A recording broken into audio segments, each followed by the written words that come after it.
Now the story continues with part 2. The dawn light spilled like gold over the New Valley cabin, touching the smoke curling from its chimney and the wildflowers blooming near the stream. Margaret stood on the porch, her hands dusted with flour, watching James chase a chicken across the yard. His laughter rang clear through the mountain air. Peace. It was something she had once thought impossible. But peace in the Montana mountains never lasted long. Josiah returned from his morning hunt with a furrowed brow. "Tracks," he said simply, setting down his rifle. "Not wolf, boot tracks. 3, maybe 4 men." His voice was calm, but his eyes darkened. "They came near the ridge last night." Margaret froze. "Outlaws?" "Could be, or drifters." Josiah's hand tightened around the rifle. Either way, they were watching. The words sent a chill through her that had nothing to do with the wind. For 2 years they had lived quietly, away from towns and gossip. But now, the past, the lawless kind of past that wandered these mountains, seemed to be stirring again. That night, Josiah sat by the window, cleaning his gun by firelight. Margaret tucked James into bed and whispered, "He'll be safe, won't he?" Josiah's gaze stayed on the shadows outside. "Ain't no safety in the wild, only preparation."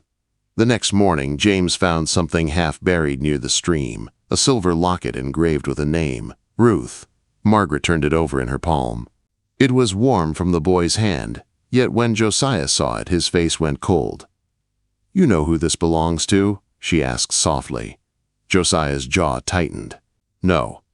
But his voice told another story. Later, while he chopped wood behind the cabin, Margaret noticed the way his shoulders tensed. He wasn't just uneasy. He was remembering something heavy. When she pressed him about it that night, he only said, "Some ghosts don't stay buried, Margaret. Best let them pass." 3 days later, the ghosts came walking. James spotted them first, 4 riders emerging from the pines, their shapes dark against the morning fog. They rode slow, cautious, like wolves circling prey. Josiah stepped out with his rifle. "Inside," he said quietly. "Lock the door." Margaret obeyed, pulling James close as the hoofbeats drew nearer. She watched through the window as the men dismounted. The leader, a thin man with a black coat and a face cut by old scars, smiled as if greeting an old friend. "Well, I'll be," the man said. "Didn't think the mighty Josiah Reed still lived up here. Thought the war or whiskey had taken you." Josiah didn't answer. His stance didn't move. "You're trespassing, Pike." The name hung heavy in the air. Pike tipped his hat. "Easy, old friend. We came looking for a bit of shelter." "Maybe trade. You still a man of mercy?" "Not for you." The man laughed, but it was a cruel sound.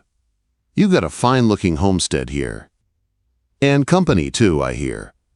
Word in Cedar Falls says Josiah Reed went and married a widow." "Brave woman, taking on a man like you." His eyes slid toward the window where Margaret stood frozen. "Pretty, too." Josiah's rifle lifted a fraction. "You say her name, Pike, and I'll put you in the ground." The tension thickened. The other men shifted, hands near their guns.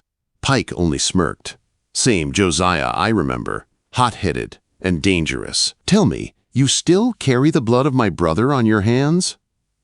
Margaret's breath caught. "Pike's brother?" Josiah's silence was answer enough. Pike's grin vanished. "Then I reckon we've got business unfinished."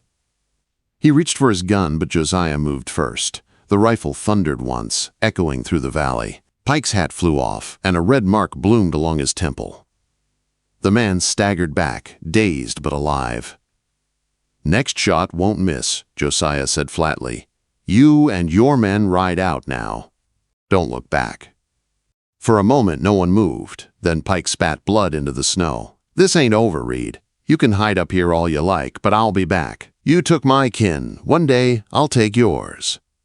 With that, he swung onto his horse and rode off into the trees, his men following close behind.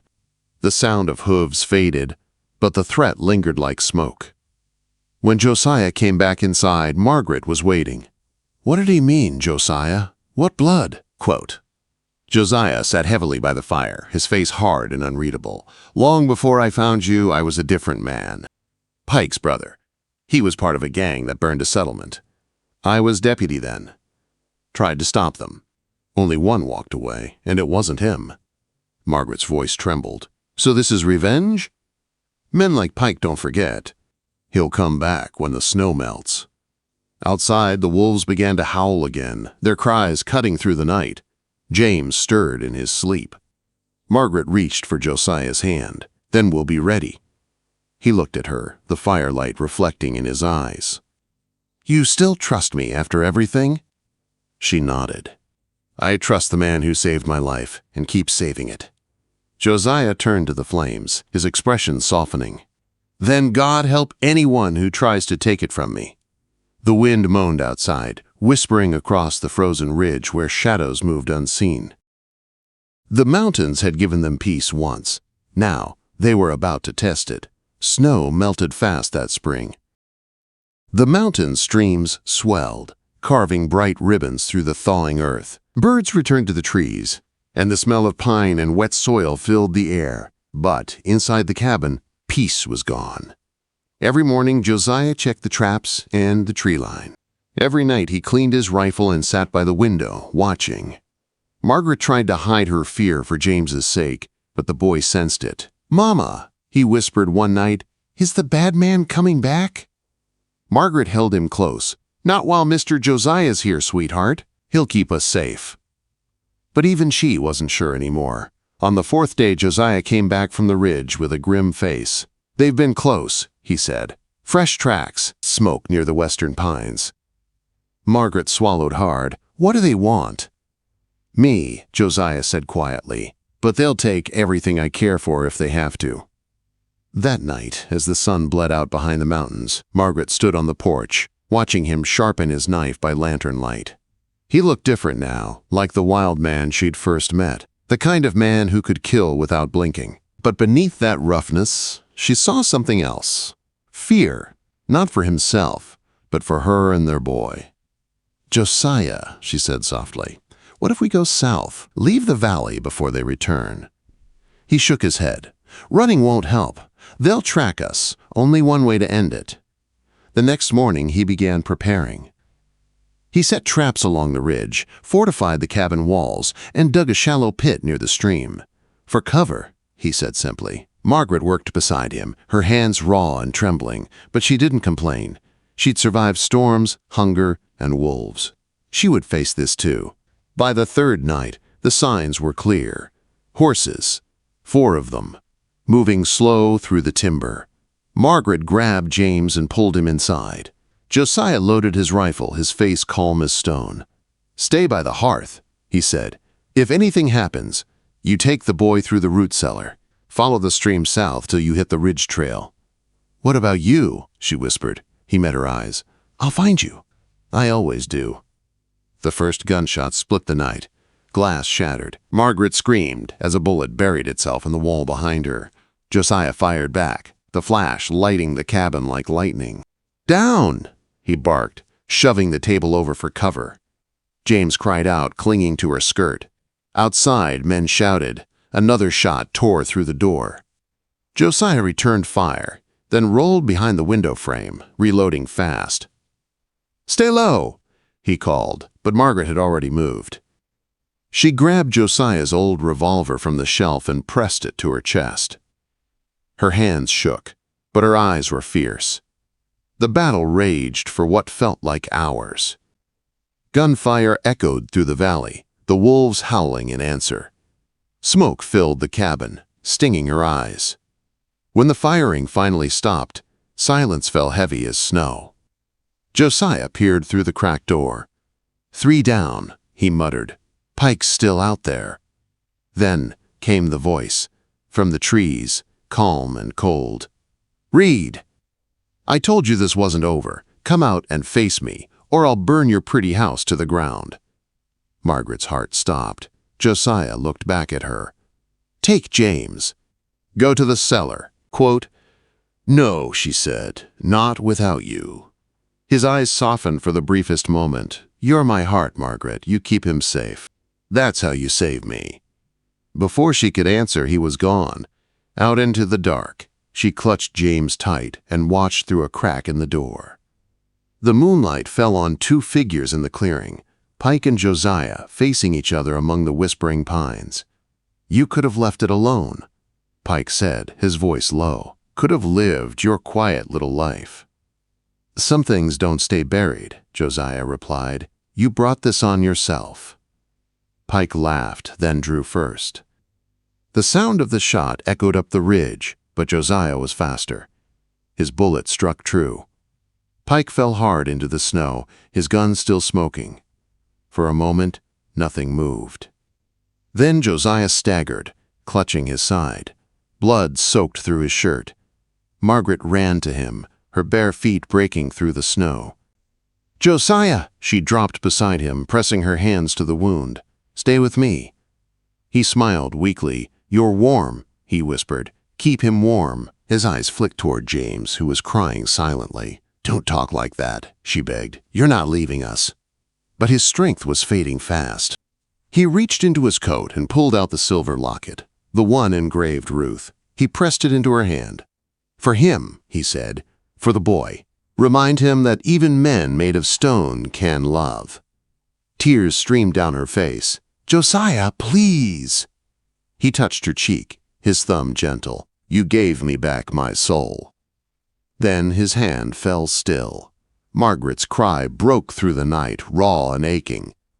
The wolves answered her, their howls rising like a morning hymn. She stayed there in the snow, holding him until the first light of dawn turned the mountains gold. By morning, Pike's gang was gone, scattered, broken, or buried in shallow graves. The valley was quiet again. Margaret stood beside the stream, the locket heavy in her palm. James held her hand, his small fingers gripping tight. "Mama," he whispered, "where's Mr. Josiah now?" She looked toward the ridge where sunlight touched the pines.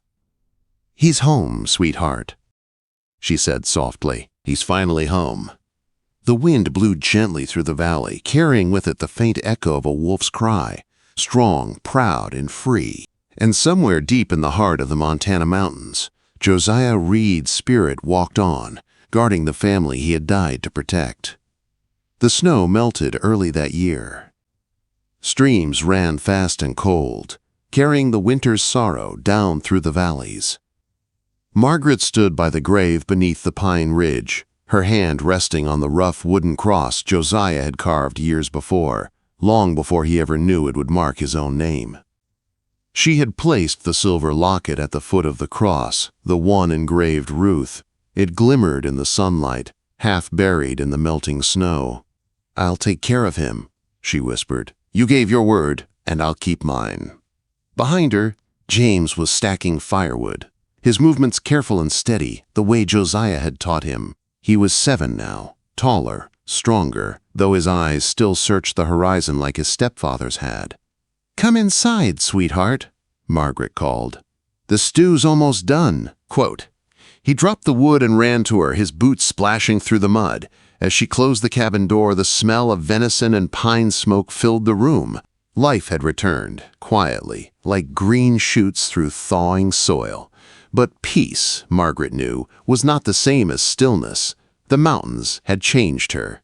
The woman who once feared the storm had become someone who could walk through it. Weeks passed. Spring bloomed across the valley. She traded pelts in Cedar Falls again, hauling them down the trail Josiah had cleared years ago. People there spoke softer now when they saw her. Some said she was the bravest woman in the territory. Others said she was touched by the wild. Reverend Morrison found her one afternoon outside the general store. His eyes were kind, but sad. "You've done well, Mrs. Reed. Josiah would be proud." She smiled faintly. "He's still here, Reverend. Every time the wind blows through the trees, I hear him." The Reverend nodded. "The Lord gives, and the mountains keep." Quote. That summer, travelers began to stop by the cabin. Miners, ranch hands, widows with nowhere to go. Word had spread that a woman lived up the ridge, who never turned anyone away. Margaret fed them, patched their wounds, and sent them on with warm food and quiet wisdom. Some called her the Widow of the Pines. Others said the wolves themselves guarded her home. One evening, as the sun sank behind the peaks, Margaret sat by the fire, sewing patches on James's shirt. He was out by the stream trying to catch fish the way Josiah had shown him. She looked up when she heard footsteps on the porch. A man stood in the doorway. A stranger, tall and lean, with a limp that spoke of long roads. His hat was in his hands, his clothes dusty. "Ma'am," he said softly. "Name's Daniel Harper. Passed through Cedar Falls. Folks said you might give a man a warm meal and a place to rest." Margaret studied him for a long moment. His voice carried no threat, only exhaustion. "You're welcome to sit," she said, motioning toward the fire. He nodded gratefully and stepped inside. When James returned with a string of trout, he eyed the stranger curiously. "You're hurt," the boy said. Daniel smiled faintly. "Horse slipped on a rock crossing the pass. I'll be all right." Margaret served him stew, and for a long time they ate in silence. The fire popped softly. The night outside was calm, the kind of peace that came only after many storms. After supper, Daniel spoke again. "I knew Josiah Reed once," he said quietly. "Long time ago. We fought together in the Frontier War. Didn't know he'd passed." Margaret's eyes filled with tears, but her voice stayed steady. "He died the way he lived, protecting what mattered." Daniel nodded slowly. "That sounds like him." He reached into his coat and pulled out a small, folded paper. "He wrote this once. Told me if anything ever happened to him and I made it through, I was to give it to his family." Margaret's hands trembled as she opened it. The handwriting was rough, faded by time and sweat. "If you're reading this, it means I didn't make it home. Tell Margaret and the boy that no man finds peace without first losing it. Tell them to keep the fire burning. The world's cold enough without it." Josiah Reed. Her tears fell silently onto the page. She folded it carefully and placed it beside the Bible on the mantel. "Thank you," she whispered. Daniel stayed a few days, helping mend the roof and repair the traps near the ridge. When he left, the morning was bright and clear. "You've built something good here," he told her. "Josiah would be proud." Margaret smiled, the wind tugging gently at her hair. "We built it together." After he rode off, she turned toward the trees where sunlight filtered through the branches. James was playing near the stream, skipping stones, his laughter echoing like music through the valley. For the first time in a long while, Margaret felt peace settle deep within her. Not the fragile kind that waits for danger to return, but the kind that grows roots, steady and strong. That evening, she sat on the porch watching the sunset bleed gold across the mountains. The wolves began to howl, their voices long and low. James ran to her side, his small hand finding hers. "Mama," he said, "are the wolves talking again?" She smiled. "They're singing, sweetheart." "What are they singing about?" She looked out over the wild land that had taken everything from her and given her even more in return. "They're singing about family. About home. About a man who became part of the mountain." The wind carried the sound of the wolves far into the fading light, a song of love, loss, and survival. And beneath that endless Montana sky, Margaret knew one truth with unshakable certainty, that even in the wildest places, love could take root and never die.